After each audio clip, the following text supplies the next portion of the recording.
کہ آپ اس سال عمرہ نہیں کریں گے اور احرام یہیں سے اتار کر کے واپس جائیں گے۔ بہت ساری اس میں شقیں تھی ایگریمنٹ میں جو لکھی گئی تھیں صلح نامے پر، وہ یہ تھی کہ مکہ سے اگر کوئی مدینے بھاگ کر کے آئے تو آپ اسے واپس ہمارے حوالے کریں گے، لیکن مدینے سے کوئی آیا ہمارے پاس تو ہم اس کو واپس نہیں کریں گے۔ یہ سب زور زبردستی والی شقیں تھی، اور سب پر رسول کریم صلی اللہ تعالیٰ علیہ وسلم کو وہ صلح نامے پر دستخط کروا رہے تھے۔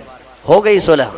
نبی پاک صلی اللہ تعالیٰ علیہ وسلم کے صحابہ جو ہے کشمکش میں تھے کہ ایسے ان کفار و مشرکین سے دب کے کیوں صلح کی جا رہی ہے، کیا ہماری طاقت نہیں؟ جب ہم 313 تھے تب ان کے پرخچے اڑا دیے، آج ہم 1400 کی تعداد میں اور قریب آئے ہیں، ان کی اینٹ سے اینٹ بجا دیں گے، ان کے دانت کھٹے کر دیں گے۔ صحابہ میں جوش تھا لیکن منع تھا کہ جنگ کی غرض سے آئے نہیں تھے۔ تو جب رسول پاک صلی اللہ تعالیٰ علیہ وسلم واپس جانے لگے مدینہ طیبہ، میرے عزیزوں یہ 6 ہجری کی بات ہے، اللہ تبارک و تعالیٰ نے اپنے حبیب پاک صلی اللہ علیہ وسلم پر یہ سورہ اتاری، سورہ فتح۔ اے محبوب، ہم نے آپ کو روشن فتح عطا فرمائی، جبکہ بظاہر وہاں کیا لگ رہا تھا؟ صلح، دب کر کے صلح ہوئی، عمرہ کرنے نہیں دیے، مکہ جانے نہیں دیے، بیچ راستے سے واپس بھیج دیے، اور قرآن کہہ رہا ہے محبوب ہم نے آپ کو روشن فتح عطا کی۔ یہ کون سی فتح ہے؟ وہی 1 سال بعد ہونے والی فتح کی بشارت پہلے ہی میرے رب نے رسول کو عطا فرمائی تھی۔ 1 سال نہیں گزرا تھا، 7ویں ہجری پھر میرے آقا صلی اللہ تعالیٰ علیہ وسلم تشریف لائے۔ اللہ تعالیٰ نے اسی سورہ میں فرمایا لَتَدْخُلُنَّ الْمَسْجِدَ الْحَرَامَ إِنْ شَاءَ اللَّهُ آمِنِينَ مُحَلِّقِينَ رُؤُوسَكُمْ وَمُقَصِّرِينَ لَا تَخَافُونَ۔ اللہ فرماتا ہے ضرور ضرور اے حبیب آپ مسجد حرم میں امن و امان کے ساتھ داخل ہوں گے، آپ ضرور داخل ہوں گے، حلق کرائے ہوئے یا قصر کرائے ہوئے، بالوں کو منڈائے ہوئے آپ مسجد حرم میں ضرور آئیں گے، اور کسی بات کا آپ کو خوف نہیں رہے گا۔ یہ پہلے ہی اللہ تبارک و تعالیٰ نے فرمایا، جبکہ حالات کیسے تھے؟ کفار مکہ تنے ہوئے تھے، کوئی قریب آنے نہیں دیتا، لیکن میرے مولا نے وعدہ فرمایا کہ ضرور آپ مسجد حرم میں داخل ہوں گے امن و امان کے ساتھ، اور اللہ نے اپنا وعدہ سچ کر دکھایا۔ 1 سال میں ہی نبی مکرم صلی اللہ تعالیٰ علیہ وسلم اپنے صحابہ کے ساتھ پھر مسجد حرم میں داخل ہوئے، اس شان سے آئے کہ نہ جنگ و جدال نہ قتل و قتال، صرف نبی اکرم صلی اللہ تعالیٰ علیہ وسلم کی ہی مکہ میں دھوم تھی، بات چل رہی تھی، اور صحابہ اس دن بڑی خوشیوں میں تھے۔ اور میرے عزیزوں وہ دن بھی کون سا تھا؟ 20 رمضان المبارک کا تھا۔ رمضان کی 20 تاریخ کو مکہ مکرمہ کی فتح کا وہ عظیم دن ہے۔ تو اس سورہ فتح میں اللہ تعالیٰ نے اپنے حبیب پاک صلی اللہ تعالیٰ علیہ وسلم کو پہلے ہی خبر فرما دی۔ اس میں ایک بیعت کا بھی ذکر آیا ہے اس سورہ میں۔ اللہ تعالیٰ فرماتا ہے لَقَدْ رَضِيَ اللَّهُ عَنِ الْمُؤْمِنِينَ إِذْ يُبَايِعُونَكَ تَحْتَ الشَّجَرَةِ۔ ہوا کیا تھا؟ ایک درخت کے نیچے حضور پاک صلی اللہ علیہ وسلم نے سارے صحابہ سے بیعت لیا۔ بیعت اتنا لفظ تو آپ سمجھتے ہیں، اپنے پیر و مرشد کے ہاتھ میں ہاتھ دے کر کے آپ بیعت کرتے ہیں، یہ گناہوں سے توبہ اور عہد کرتے ہیں سیدھے راستے پر چلنے کی۔ وہ بیعت کون سی تھی؟ نبی پاک صلی اللہ تعالیٰ علیہ وسلم نے صحابہ کو جو جمع کیا تھا وہ کس بات پر؟ ہوا یہ تھا کہ حدیبیہ کے مقام پر جب حضور اور صحابہ جمع تھے تو میرے آقا صلی اللہ علیہ وسلم نے حضرت عثمان غنی کو، عثمان ابن عفان رضی اللہ تعالیٰ عنہ، قاصد بنا کر مکہ بھیجا، کیونکہ آپ مکہ والوں میں بڑے ہی عزت دار مانے جاتے، آپ اشراف میں سے تھے، آپ کے ساتھ کوئی برا کرتا نہیں، تو آپ کو بھیجا گیا تھا کہ آپ جائیں مکہ کے احوال دیکھ کر کے آئیں، وہاں وہ لوگ کیا کیا میٹنگیں کر چکے ہیں یا کیا حالات ہیں۔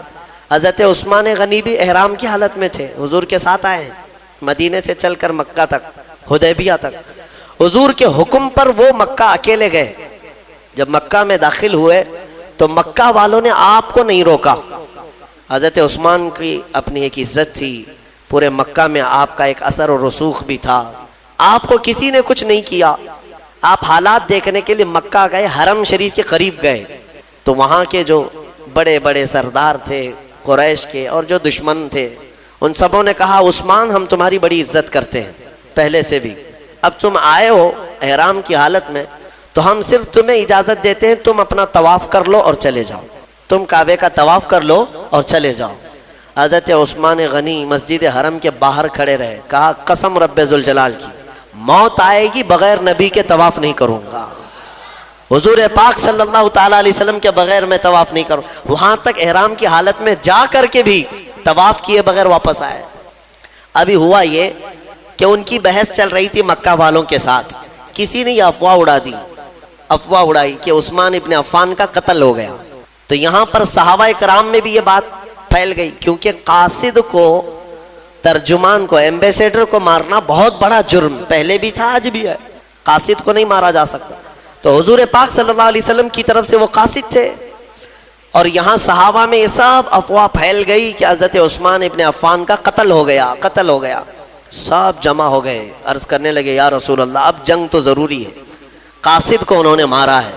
نبی پاک صلی اللہ تعالیٰ علیہ وسلم وہ غیب داں نبی ہر بات کو جانتے تھے۔ اب صحابہ اکرام میں یہ جو سراسیمگی تھی، بے چینی تھی، اس کے بعد حضور پاک صلی اللہ علیہ وسلم نے سب کو ایک درخت کے نیچے جمع کیا۔ اسی درخت کا ذکر یہ آج کی سورہ میں آیا ہے۔ وہ حدیبیہ کے مقام پر ایک درخت تھا، اس درخت کے نیچے سارے صحابہ کو جمع کیا اور بیعت لیا۔ بیعت لیا کس بات پر؟ سارے صحابہ سے اس بات پر عہد لیا، کیا تم اس بات پر ایمان رکھتے ہو کہ اللہ کے سوا کوئی معبود نہیں اور محمد صلی اللہ علیہ وسلم اللہ کے آخری رسول ہیں، اور تم اسلام پر ہمیشہ ڈٹے رہو گے، جمے رہو گے، چاہے جو بھی مصیبت آئے؟ ان تمام باتوں پر صحابہ کرام نے وہاں پر حضور کے ہاتھ میں ہاتھ دے کر کے بیعت کیا۔ وہ پوری بیعت کو بیعت رضوان کہتے ہیں۔ بیعت رضوان کیوں؟ رضوان کا مطلب ہوتا ہے رضامندی والی چیز، جس چیز سے راضی ہو جائے اس کو رضوان۔ اب اس بیعت کو بیعت رضوان اس لیے کہتے ہیں کہ قرآن میں اللہ نے اس بیعت کا ذکر فرماتے ہوئے ارشاد فرماتا ہے لَقَدْ رَضِيَ اللَّهُ عَنِ الْمُؤْمِنِينَ اِذْ يُبَايِعُونَكَ تَحْتَ الشَّجَرَةِ، تحقیق کہ اللہ ان مومنوں سے راضی ہو گیا جو درخت کے نیچے آپ کے ہاتھ میں بیعت کر رہے تھے۔ ان صحابہ سے اللہ راضی ہے۔ تو بیعت رضوان میں جتنے صحابہ تھے ان کی سند آ گئی قرآن میں کہ اللہ ان سے راضی ہے، اللہ ان سب سے راضی۔ یہ بیعت رضوان کہلاتی۔ اب یہاں پر ایک بات اور بھی بتا دیتا ہوں، حضور پاک صلی اللہ تعالیٰ علیہ وسلم نے سارے صحابہ سے بیعت تو لیا، عثمان غنی نہیں تھے وہاں پر، وہ مکہ میں تھے۔ اب یہاں افواہ تو اڑی تھی کہ عثمان ابن عفان کا کیا ہوا ہے؟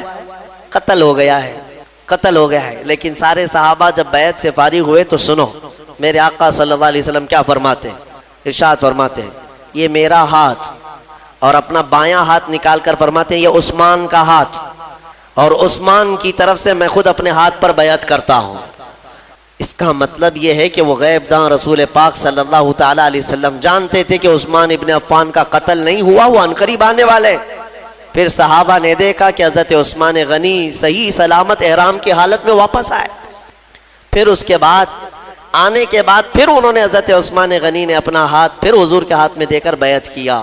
لیکن یہ فضیلت حضرت عثمان غنی کی ہے کہ حضور پاک صلی اللہ علیہ وسلم نے اپنے بائیں ہاتھ کو عثمان کا ہاتھ قرار دیا، عثمان ابن عفان کا ہاتھ قرار دیا۔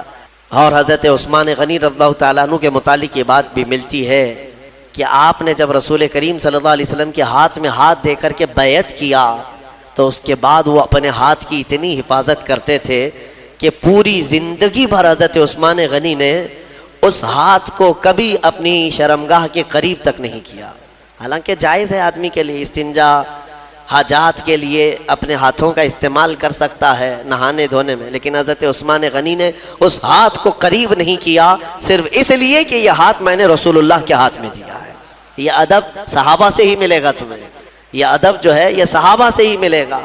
عزیزان گرامی، اس سورہ فتح میں اللہ تعالیٰ نے آخری آیت میں ارشاد فرمایا محمد الرسول اللہ، محمد اللہ کے رسول ہیں، والذین معہ، اور جو ان کے ساتھ ہیں۔ کون ہیں وہ؟ صحابہ اکرام۔ ان کی صفات اللہ تعالیٰ کیسے بیان کر رہا ہے، کون لوگ ہیں وہ جو ان کے ساتھ ہیں؟ اور ان کے ساتھ جو ہیں اشداء علی الکفار، کافروں پر بہت سخت ہیں، بھاری ہیں، رحماء بینہم، اور آپس میں بڑے نرم دل ہیں۔ مومنین کے لیے وہ نرم دل ہیں، دشمنوں کے لیے بھاری ہیں۔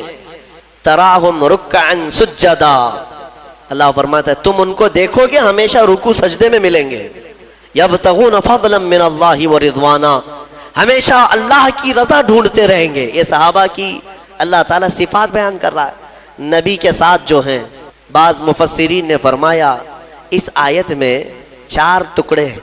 محمد الرسول اللہ کے بعد محمد اللہ کے رسول ہیں، اس کے بعد 4 ٹکڑے. والذین معہ ایک ٹکڑا ہو گیا. اشداء علی الکفار دوسرا. رحماء بینہم تیسرا. تراہم رکعا سجدا چوتھا. اب کیا یہ بہترین نفیس تفسیر اس کی گئی ہے. فرماتے ہیں والذین معہ کا مطلب ہے اور جو ان کے ساتھ ہیں، اس سے مراد ابو بکر صدیق کی ذات ہے. دوسرا ٹکڑا ہے اشداء علی الکفار، کفار پر بہت بھاری ہیں، اس سے مراد عمر ابن خطاب ہے. رحماء بینہم آپس میں بڑے نرم دل ہیں، اس سے مراد عثمان ابن عفان ہے. تراہم رکعا سجدا تم انہیں ہمیشہ رکوع سجدے میں دیکھو گے، اس سے مراد حیدر کرار کی ذات. والذین یبتغون فضلا من اللہ ورضوانا اور فرمایا اللہ اور وہ ہمیشہ اللہ کی رضا ڈھونڈتے رہتے ہیں، اس سے مراد سارے صحابہ کی ذات ہے. سارے صحابہ کو یعنی طبقہ در طبقہ یہاں پر بیان کیا گیا ہے. عزیزان گرامی، اس سے میں صرف اتنا ہی کہنا چاہوں گا کہ یہ صحابہ کی صفت ہے کہ وہ دشمنوں پر بھاری تھے، آپس میں نرم دل تھے، لیکن یہاں الٹ نہ دیا گیا ہو، اس کو تبدیل کر دیا گیا ہے. یہاں اپنوں پر لوگ بھاری ہو گئے، دوسروں پر نرم ہو گئے بہت. ہاں، اپنوں کے لیے سخت لہجہ، سخت تیور، معاف نہ کرنا، اور دوسروں کے ہاں جی حضوری، چاپلوسی، تملق، نہ جانے کیا کیا چیزیں ہیں. میرے عزیزو، صحابہ کی یہ صفات نہیں تھی. صحابہ اکرام رضوان اللہ تعالیٰ علیہ مجمعین میں اللہ کے نبی صلی اللہ علیہ وسلم نے ایسی محبت پیدا فرمائی تھی، ایسی آپس میں محبت پیدا فرمائی. قرآن ان کی تعریف میں فرماتا ہے کہ بے شک یہ رسول پاک صلی اللہ تعالیٰ علیہ وسلم کے صحابہ جب صف لگاتے ہیں، اللہ ان سے محبت کرتا ہے. جب یہ صف لگاتے ہیں تو ایسے کھڑے ہوتے ہیں جیسے سیسا پلائی ہوئی دیوار کھڑی ہے. کأنہم بنیان مرصوص، اللہ فرماتا ہے سیسا پلائی ہوئی دیوار کہ اس میں کوئی سوراخ نہیں ہوتا، کوئی توڑ نہیں سکتا سیسے کی دیوار کو. صحابہ اکرام کی صف کو اللہ فرماتا ہے ایسی مضبوط دیوار کی طرح ان کی صفیں ہوتی ہیں. ایسا اتحاد تھا ان کا، ایسی یونٹی دیکھنے کو نہیں ملے گی. حضور پاک صلی اللہ تعالیٰ علیہ وسلم نے ان کے دلوں میں جو محبت قائم فرمائی تھی. اور میں آپ کو بتاؤں، حضرت بلال اور حضرت ابو ذر، ان دونوں میں تکرار ہوئی بات بات میں. حضرت ابو ذر نے حضرت بلال کو اتنا کہا کہ ایک کالی ماں کے بیٹے، کیونکہ کالے تھے حضرت بلال، تو کالی عورت کے بیٹے، اتنا کہا. حضرت بلال کو یہ بات گراں گزری، حضور کے پاس آئے، کہا یا رسول اللہ صلی اللہ علیہ وسلم مجھے ابو ذر نے اس طرح سے کہا ہے، کالی عورت کے بیٹے. نبی پاک صلی اللہ علیہ وسلم نے ان کو بلایا، ابو ذر، اور بلا کر کے کیا فرماتے ہیں کہ یا ابا ذر افیک الجاہلیہ، ابھی تک تمہارے اندر زمانے جہالت کی چیزیں باقی ہیں، ابھی تک زمانے جہالت کی چیزیں باقی ہیں. 3 بار میرے آقا نے فرمایا. اس کے بعد حضور پاک صلی اللہ تعالیٰ علیہ وسلم اپنے جلال کا اظہار کر کے چلے گئے. بس حضرت ابو ذر پر اتنا اثر ہوا، کہتے ہیں یہ کہ تکرار میں بات ہو گئی، لیکن ان صحابہ کا معمول کیا تھا، فوراً اس کے بعد آئے، حضرت بلال کا ہاتھ پکڑتے ہیں، کہتے ہیں مجھ سے خطا ہوئی، بات چیت میں نے تم سے زیادتی کر دی، لہٰذا مجھے تم معاف کر دو، معاف کر دو. بار بار وہ حضرت بلال کو پکڑنے لگے. اور اس کے بعد کیا کہتے ہیں پتہ ہے، اے بلال اب میری روح کو اس وقت تک قرار نہیں آئے گا جب تک تم اپنا یہی کالا پیر میرے چہرے پر نہ روند دو. میں نیچے سو جاتا ہوں، تم اپنا پیر میرے چہرے پر رگڑو، میں نے تمہارے ساتھ کیسی زیادتی کی. حضرت بلال نے ان کو اٹھا لیا، سینے سے لگا لیا، کہا پیر کیسے رکھا جا سکتا ہے. میرے عزیزو، یہ جو ان کی محبتیں تھیں نا، یہ معاشرے کی، یہ میرے آقا صلی اللہ تعالیٰ علیہ وسلم کا حسین معاشرہ. یہاں دوسروں کی بات تو چھوڑے، سگے گھر کے اندر نفرتوں کی دیواریں. جب مادہ پرست ہو جاتے ہیں لوگ، دنیا پرست ہو جاتے ہیں، تو یہ محبت ختم ہو جاتی ہے. اس کے سامنے صرف اور صرف اسباب دکھائی دیتے ہیں. مال والا ہے تو میرا ہے، نہیں ہے تو میرا نہیں ہے. مجھے وہ سلام کرتا ہے تو میرا ہے، نہیں ہے تو میرا نہیں ہے. ایمان کی اللہ کے حبیب صلی اللہ علیہ وسلم نے ایک صفت یہ بھی بیان فرمائی مومنین کی، مثل المؤمن کمثل جسد اذا اشتكى عضو تداعى له سائر الجسد بالسهر والحمى. حدیث پاک ہے، حضور صلی اللہ تعالی علیہ وسلم فرماتے ہیں مومنوں کی مثال ایسے ہی ہے جیسے ایک جسم کی طرح. اگر ایک عضو کو تکلیف ہو گئی، جسم کے ایک پارٹ کو تکلیف ہو گئی تو پورا جسم درد کرتا ہے، بخار آ جاتا ہے. ارے ٹھوکر انگوٹھے پر لگ جائے سر درد کرنے لگ جاتا ہے، بخار آ جاتا ہے جسم میں. ایک رونگٹا بھی تمہارا اکھڑ گیا تو دیکھو، ایک پھنسی آ جائے تمہارے چہرے کے اوپر سر درد کرنے لگ جاتا ہے. تو جسم کے سارے پارٹ ایک دوسرے سے جڑے ہوئے ہیں. ٹھوکر پیر کی انگلی کو لگے لیکن درد پورے جسم میں ہوتا ہے. میرے آقا صلی اللہ علیہ وسلم نے فرمایا مومنوں کی مثال یہی ہے. ایک مومن کو تکلیف ہو تو سارے مومنوں کو اس کا درد ہونا چاہیے، بے قراری ہونا چاہیے. یہ ایسا نہیں ہے کہ جاتا ہے تو جائے کھڈے میں، میرا کیا جا رہا ہے، اپنے کیے کی سزا بھگت رہا ہے. نہیں میرے عزیزو، اس کو مودت نہیں کہتے، یہ تعاطف نہیں ہے مومنین کے درمیان، جس کو میرے آقا صلی اللہ تعالی علیہ وسلم نے فرمایا کہ تم دوسرے مومنین کے لیے نرم گوشہ رکھو، اور اگر مدد نہیں کر سکتے تو اللہ کی بارگاہ میں ان کے لیے دعا کرو، اور اپنے دل میں نرمی رکھو. یہ صحابہ کی صفت تھی، رحماء بینہم، وہ آپس میں نرم دل تھے، آپس میں نرم دل تھے. ان کے جو اختلافات بھی نظر آئے وہ صرف اور صرف اللہ کی رضا کے لیے ہیں، اللہ کی رضا کے لیے. باقی اپنے نفس کے لیے کبھی ان لوگوں نے کوئی ایک دوسرے کے ساتھ معاملات نہیں کیے، نفس کے لیے کبھی نہیں کیا. صحابہ اکرام رضوان اللہ تعالیٰ علیہ مجمعین میں کچھ معاملات میں اگر اختلافات تھے، جو رائے کے اختلافات ہو سکتے ہیں، نظریاتی اختلافات جس کو کہتے ہیں، اجتہاد کی خطا کے اعتبار سے اختلافات ہوئے ہوں، لیکن ان کے درمیان آپس میں محبت بھی ایسی تھی کہ وہ اختلاف اس مسئلے کی حد تک رہتا تھا، باقی آپس کی ذاتی جو محبت ہوتی وہ بہت بہت اعلیٰ پیمانے کی ہوتی. ام المومنین عائشہ صدیقہ رضی اللہ تعالیٰ عنہا حضرت علی کرم اللہ وجہہ الکریم کے ساتھ کچھ معاملات میں اختلافات ہوئے، لیکن حضرت عائشہ صدیقہ سے جب پوچھا جاتا کہ فقہ یعنی شریعت کو جاننے والوں میں آپ کی نظر میں کون ہے، ام المومنین فرماتی سارے صحابہ میں موجودہ میں علی سے زیادہ فقہ جاننے والا کسی کو نہیں سمجھتی. تعریف بھی وہی ہے. میرے عزیزو، یہ ایسا نہیں ہے کہ کسی کا دل لبھانے کے لیے، صحابہ اکرام وہ آپسی محبت کی ایسی دیوار تھے کہ انہیں کوئی گرا نہیں سکتا تھا، کوئی گرا نہیں سکتا تھا. رسول پاک صلی اللہ تعالیٰ علیہ وسلم نے وہ معاشرہ تشکیل دیا. میرے عزیزو، آج میں اس سے ریلیٹڈ ایک بات کہنا چاہوں گا.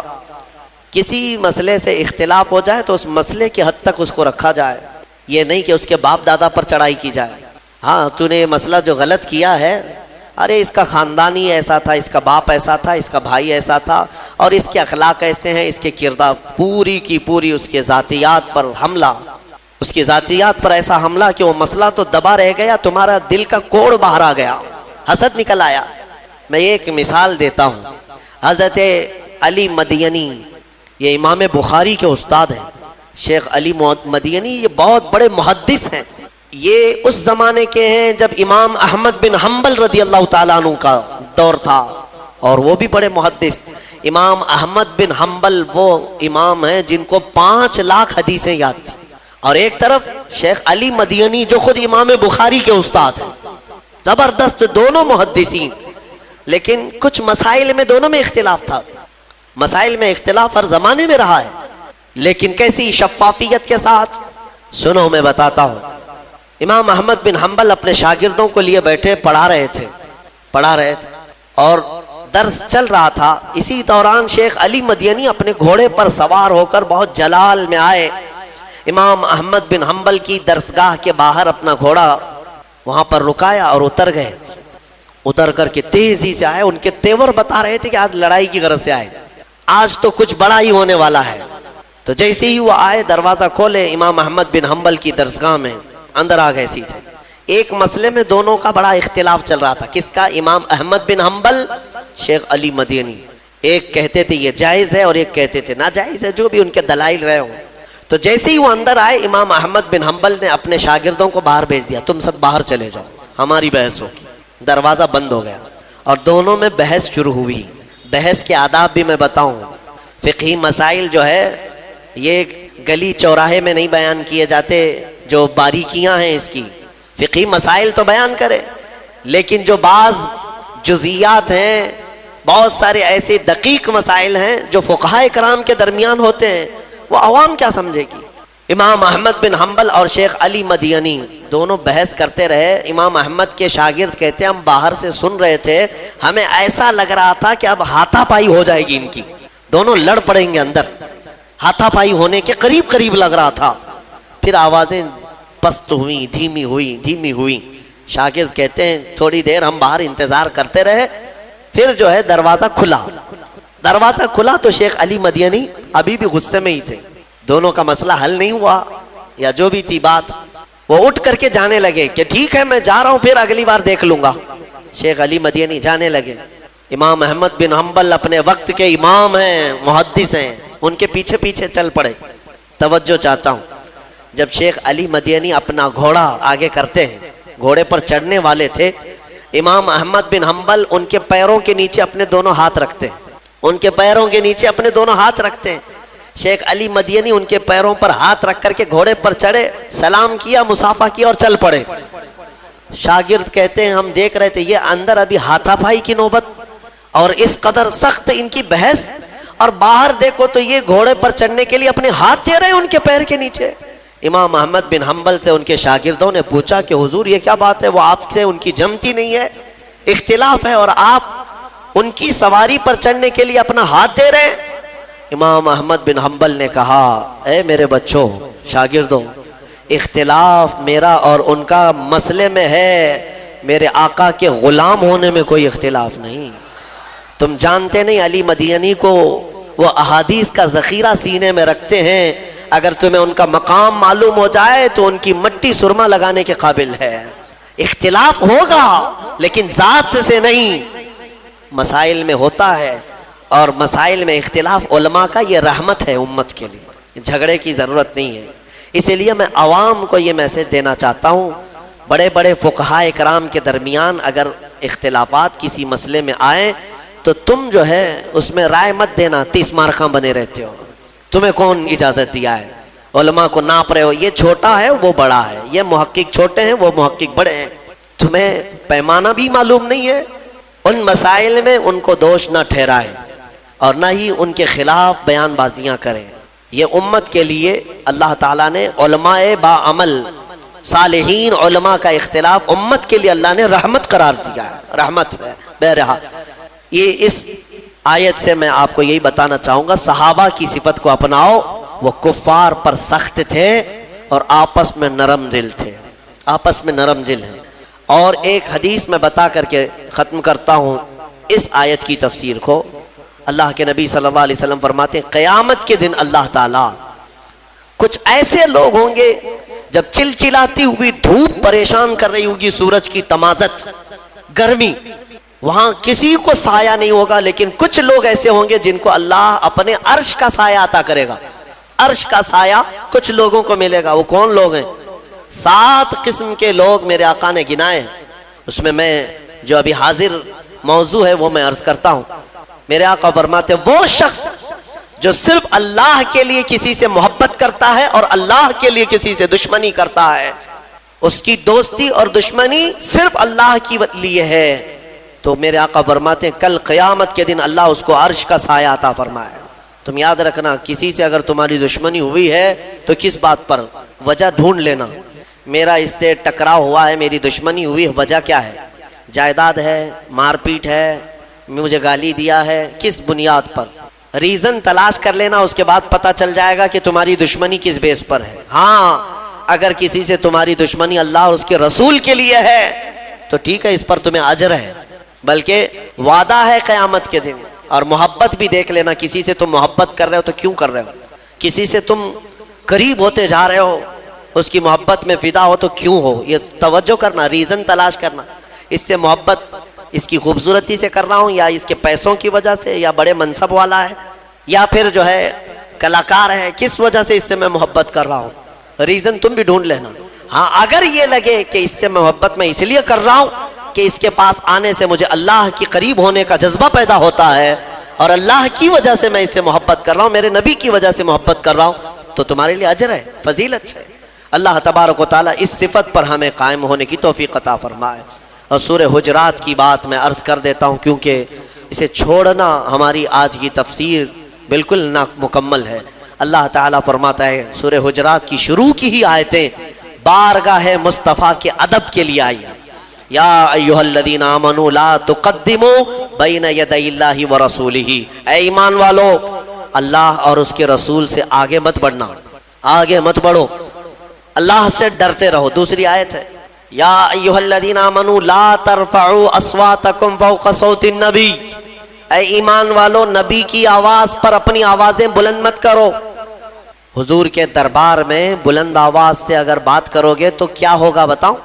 اللہ فرماتا ان تحبط اعمالکم وانتم لا تشعرون، تمہارے سارے اعمال ضائع کر دیے جائیں گے، تمہیں خبر بھی نہیں ہوگی۔ حضور کے دربار میں بلند آواز سے بات کرنے کا یہ گناہ ہے، یہ سزا ہے۔ اور اللہ فرماتا ہے وَلَا تَجْهَرُوا لَهُ بِالْقَوْلِ كَجَهْرِ بَعْضِكُمْ لِبَعْضٍ، اور نبی کو ایسے مت پکارو جیسے آپس میں ایک دوسرے کو پکارتے ہو، جیسے ایک دوسرے کو پکارتے ہو، اے احمد، اے عبداللہ، اے خالد، یہ آپس میں پکارنے کے طریقے ہیں۔ اسی لیے فقہاء کرام نے فرمایا نبی کو کبھی یا محمد کہہ کر مت پکارو، آپس میں پکارنے کی طرح نہیں۔ جب بھی رسول کو پکارنا ہو یا حبیب اللہ، یا نبی اللہ، یا رسول اللہ، حضور کے القاب سے پکارو، نام سے ڈائریکٹ پکارنے کی ممانعت ہے۔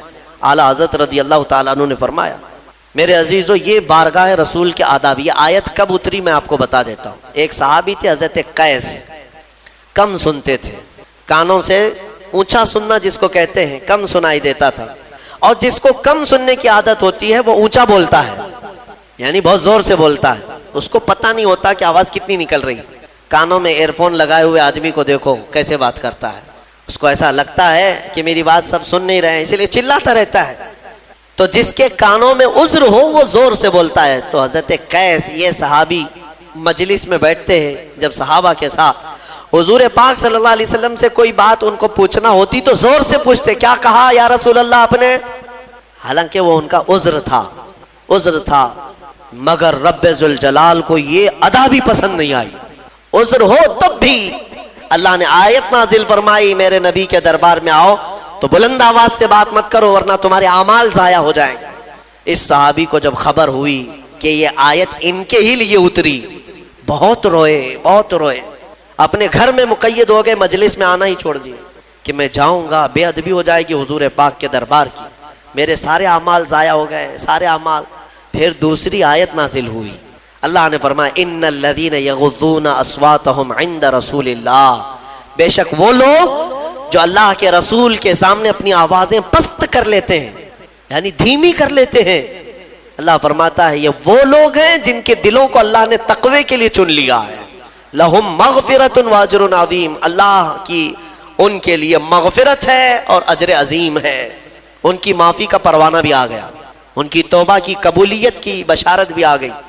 میرے عزیزو اندازہ کرو عذر ہونے کے بعد بھی حضور کے دربار میں بلند آواز سے بات کرنے کی اجازت نہیں، تو پھر عام لوگ اگر حضور کی بارگاہ میں چلائیں تو یہ کس قدر بے ادبی ہے۔ یہاں تک کہ فارسی کا یہ مشہور شعر آپ نے سنا ہوگا، ادب گاہست زیر آسماں از عرش نازکتر، نفس گم کردہ میاں جنید و بایزید اینجا۔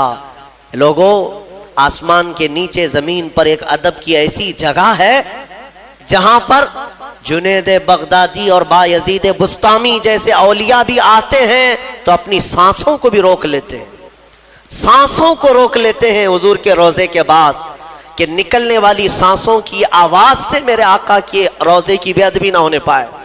آج بھی بہت سارے لوگ زیارت کے لیے جاتے ہیں، ہم نے دیکھا ہے، ایک ہاتھ میں چپل ایک ہاتھ میں ویڈیو ہے، فون، حضور پاک کے روضے کی زیارت کرنے آ رہے ہیں۔ میاں یہ کوئی پکنک پوائنٹ نہیں ہے، یہ کوئی اس طرح دل بہلانے والی جگہ نہیں ہے کہ تم جس انداز سے وہاں پر کھڑے ہو کر کے بے ادبی کر رہے ہو۔ کیا تمہارا یہ عقیدہ ختم ہو گیا کہ رسول پاک صلی اللہ علیہ وسلم اپنی قبر میں زندہ ہیں؟ نبی پاک صلی اللہ علیہ وسلم اپنے غلاموں کو دیکھ رہے ہیں۔ میرے عزیزو یہاں ہم بیٹھے ہوتے ہیں، ایک عالم بھی سامنے بیٹھے تو لوگ ادب سے بیٹھ جاتے ہیں، پیر نہیں پھیلاتے، ہماری حیثیت کیا ہے؟ لیکن تمہارا تصور کیسا ہونا چاہیے جب رسول کے دربار میں جائیں، حضور اگر دیکھ رہے ہوں ہاتھ پیر، بلکہ اعلیٰ حضرت فاضل بریلوی رضی اللہ تعالیٰ عنہ فرماتے ہیں حرم کی زمین اور قدم رکھے چلنا، ارے سر کا موقع ہے وہ جانے والے. یہاں تو اگر سر سے چلنے کی طاقت ہوتی تو اعلیٰ حضرت کہتے ہیں میں پیر کے بل نہیں سر کے بل جاتا، اور تم یہاں پر بے ادبی کیا جا رہے ہو. میرے عزیزو، بارگاہ مصطفیٰ میں ایسے کھڑے رہو، ایسا گما دے ان کی ولا میں خدا ہمیں ڈھونڈا کریں پر اپنی خبر کو خبر نہ ہو.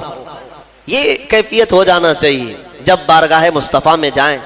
اعلیٰ حضرت رضی اللہ تعالیٰ عنہ نے جیسے حاضری دی ہے، میرے عزیزو ایک دو کی نہیں، یہ مثالیں بہت ہیں. حضور کے دربار میں حضور کی وفات کے بعد کی بات کر رہا ہوں، مسجد نبوی میں حضرت عمر فاروق رضی اللہ تعالیٰ عنہ بیٹھے ہیں، اور کچھ دور سے آئے ہوئے تھے، یعنی وفد آئے ہوئے تھے، کچھ قبیلے کے لوگ آئے تھے. مسجد نبوی میں وہ لوگ زور زور سے باتیں کر رہے تھے. حضرت عمر فاروق جلال میں آئے، کہا کہ کنکر ہیں، پتھر ہیں؟ تو انہوں نے پتھر اور کنکر منگوائے. کہا کہ ان لوگوں کو بتا دو اگر وہ اجنبی نہیں ہوتے تو میں ان کنکروں سے ان کے منہ کو مارتا، کہ انہیں پتہ نہیں کہ بارگاہ رسول میں بیٹھے ہیں، مسجد نبوی میں بیٹھے ہیں، بلند آواز سے بات کر رہے ہیں. اور ام المومنین عائشہ صدیقہ رضی اللہ تعالیٰ عنہ کا معمول یہ تھا کہ حضور کے وفات کی بات کر رہا ہوں، حضور کے وفات کے بعد لوگ اگر یہ کہتے ہیں کہ نہیں یہ حضور کی زندگی میں تھے، یہ آداب نہیں. ام المومنین عائشہ صدیقہ رضی اللہ تعالیٰ عنہ حضور اکرم صلی اللہ تعالیٰ علیہ وسلم کے روضے کے آس پاس دکانوں میں یا مکانوں میں کیل بھی ٹھونکنے کی آواز کو برداشت نہیں کرتی تھی. دیوار میں اگر کوئی کیل ٹھونک رہا ہو تو فرماتی کہ کیا تمہیں خبر نہیں کہ یہاں رسول پاک آرام فرما رہے ہیں؟ میرے عزیزو، اس ادب کو ملحوظ رکھا تھا ان جھیالے نوجوانوں نے جو سلطان عبدالحمید ثانی ترکی کے خلیفہ سلطنت عثمانیہ کے خلافت عثمانیہ کے جوانوں نے، کہ جب مسجد نبوی کی تعمیر کی گئی تھی جس زمانے میں ترکیوں نے کی تھی. میں سلطان عبدالحمید کا ادب الگ بتاتا ہوں، لیکن یہ ان جوانوں کو ترکیوں نے مسجد نبوی بنانے کے لیے کن لوگوں کو منتخب کیا تھا پتہ ہے؟ 500 ایسے لوگ جن کی ایک بستی بسائی گئی. پہلے چھوٹے بچے ہیں جتنے بھی پیدا ہوئے تھے ان سب کو ان کے ماں باپ سمیت لایا گیا، ایک بستی بسائی گئی بالکل دنیا سے الگ. ان 500 بچوں کی تربیت کے لیے مامور کیا گیا کہ یہ دودھ پیئیں گے تو قرآن کی تلاوت سنتے ہوئے اور درود پاک پڑھتے ہوئے. اس کے بعد جب وہ بچے بولنے کے قابل ہوئے ان کو حافظ قرآن بنایا گیا، ان کو محدث بنایا گیا، عالم بنایا گیا، اور سب کے سب حافظ قرآن بنے. اور پھر ان کو ایک ایک کاریگری سکھائی گئی، کسی کو دیوار بنانے کا، کسی کو بلڈنگ کے میٹیریل کی باریکیاں، کوئی پلمبر، کوئی الیکٹریشین، جو بھی رہے ہوں اس وقت کے حالات، سب کو ایک ایک فن سکھایا گیا. اور یہ 500 یہ معمار تھے. جب یہ جوانی کو پہنچے انہوں نے دنیا نہیں دیکھی تھی، یہ مکمل اسی بستی میں بڑھے اور صرف قرآن کی آواز سنتے تھے اور میرے مصطفیٰ پر درود بھیجتے تھے. ان کو لایا گیا مسجد نبوی بنانے کے لیے. حضور پاک کے روضے کے آس پاس کتنا اہتمام کیا ہوگا انہوں نے اور کتنا ماسٹر پلان. اور جب یہ نوجوان بنانے کے لیے آئے مسجد نبوی شریف کی تعمیر کے لیے، ہم نے سنا ہے میرے عزیزوں اتنے ادب سے یہ بناتے تھے کہ دیواروں کو جب پتھر لگاتے اور پتھر اگر چھوٹا پڑ گیا یا بڑا ہو گیا کاٹنے کی ضرورت پڑتی ہے. گونڈی لوگ مستری لوگ جانتے ہیں، کھٹ کھٹ مارتے ہیں اور لگا دیتے ہیں. لیکن اگر 1 انچ بھی پتھر بڑا ہوتا تو اس کو کاٹنے کے لیے 12 کلومیٹر دور جاتے تھے. مدینے سے 12 کلومیٹر دور وہاں جا کر کے پھر پتھر کو کاٹ کر کے پھر لاتے تھے. پتھروں کے کاٹنے کی پھوڑنے کی بھی وہ آواز میرے مصطفیٰ کے روزے کے پاس نہیں کرتے تھے. اس شان سے انہوں نے حضور پاک کے روزے کے ارد گرد کی عمارتیں تعمیر کی ہیں. میرے عزیزو ادب اور جو رسول کریم صلی اللہ تعالیٰ علیہ وسلم کی بارگاہ کی ادب میں ہلکا پن کیا، ذرا برابر بھی نقص، وہ ایمان سے ہاتھ دھو بیٹھا، ایمان اس کا چلا گیا. قرآن کہتا ہے لِتُؤْمِنُوا بِاللَّهِ وَرَسُولِهِ وَتُعَزِّرُوهُ وَتُوَقِّرُوهُ. اللہ تبارک و تعالیٰ نے اپنے رسول کو شاہد بنایا، مبشر بنایا، نذیر بنایا تاکہ تم ایمان لاؤ اللہ پر اور اس کے رسول پر، اور اس کے رسول کی خوب تعظیم کرو، خوب تعظیم کرو. اللہ تعالیٰ نے حکم فرمایا مومنین پر اپنے نبی کی خوب تعظیم کرو. الحمدللہ یہ نصیبہ اہل سنت و جماعت کو ملا ہوا ہے کہ جب بھی نبی پاک کا نام آتا ہے ہم ادب کرتے ہیں. اور لوگ یہ پوچھتے ہیں کہ کھڑے ہو کر کے سلام پڑھنا کہاں سے ہے؟ تم چھوٹے موٹے نیتاؤں کے لیے کھڑے ہو جاتے ہو، ہم کائنات